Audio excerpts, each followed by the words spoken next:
BM પોલિટેકનિકના director Shri દીપક વૈશાલ, વિદ્યાર્થી મિત્રો અને વાલીઓ, બીએમ પોલિટેકનિક દ્વારા મહિલાઓ માટે સીવણ, બ્યુટી પાર્લર, ફેશન ડિઝાઇનર જે કોર્સ ચાલી રહ્યા છે એ ખરેખર ધન્યતાની પાત્ર છે.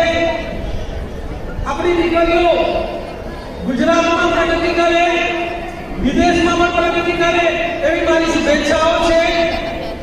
દીકરીઓનું અંગ્રેજી પાકું હોવું જોઈએ. મને ઈચ્છો છો કે તમારું અંગ્રેજી પાકું હોવું જોઈએ. તો અંગ્રેજી શીખવા માટે હું તમને મારી YouTube ચેનલની એક લિંક કહીશ, જેમાં તમે ગુજરાતીમાં અંગ્રેજી શીખી શકશો અને સંપૂર્ણ અંગ્રેજી શીખી શકશો. તો મારી